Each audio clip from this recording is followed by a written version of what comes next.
Independent Vermont Senator and 2020 presidential candidate Bernie Sanders gave a lengthy interview in 1985 in which he praised Cuban dictator Fidel Castro, defended Nicaragua's Sandinista government, and slammed then-President Ronald Reagan as a liar. The interview originally aired on August 8, 1985 on Vermont's Channel 17/Town Meeting Television, and followed then Burlington Mayor Sanders' visit to Nicaragua, where he attended a rally at which Nicaraguan President Daniel Ortega railed against the United States government. The video resurfaced during the last presidential campaign when BuzzFeed posted it in June of 2015, and given Sanders' decision to run again in 2020, will likely be circulated again. Indeed, it already has. In the interview, Sanders said that he was impressed by the leaders of the Sandinista government, singling Ortega and others out for praise. The comment that got the most attention in 2016, though, was his praise for Fidel Castro. Sanders drew an analogy between Cuba and the situation in Nicaragua. Way back in, what was it, 1961, they invaded Cuba, Sanders said, and everybody was totally convinced that Castro was the worst guy in the world and all of the Cuban people were going to rise up in rebellion against Fidel Castro.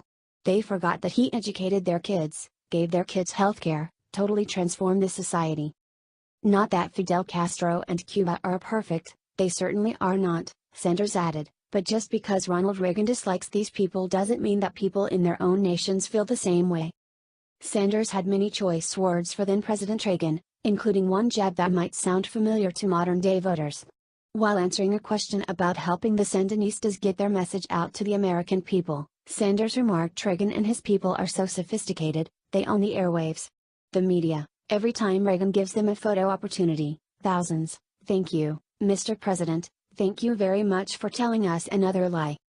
Both the Sandinistas and the US-backed Contra forces were found to have committed gross human rights abuses, but Sanders was correct that an overthrow of the Sandinista government never occurred, and they continued to commit abuses. As for Reagan, he would go on to admit that his administration financed the Contras with the sale of arms to Iran, but claimed he had no knowledge of it.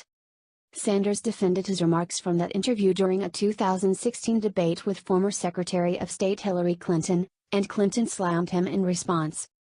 Confronted with footage from the interview, Sanders said the key issue here was whether the United States should go around overthrowing small Latin American countries.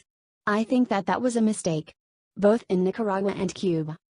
Look, let's look at the facts here. Cuba is, of course, an authoritarian undemocratic country, and I hope very much as soon as possible it becomes a democratic country, Sanders continued, after an interruption from the moderator, but on the other hand, it would be wrong not to state that in Cuba they have made some good advances in healthcare. They are sending doctors all over the world. They have made some progress in education. I think by restoring full diplomatic relations with Cuba, it will result in significant improvements to the lives of Cubans and it will help the United States and our business community invest. Moments later, Clinton responded. I think in that same interview, he praised what he called the revolution of values in Cuba and talked about how people were working for the common good, not for themselves, Clinton said. I just couldn't disagree more. You know, if the values are that you oppress people, you disappear people, you imprison people or even kill people for expressing their opinions, for expressing freedom of speech, that is not the kind of revolution of values that I ever want to see anywhere. Rather than relying on chopped up clips and spittle-flecked tweets, watch the full interview above, via Channel 17.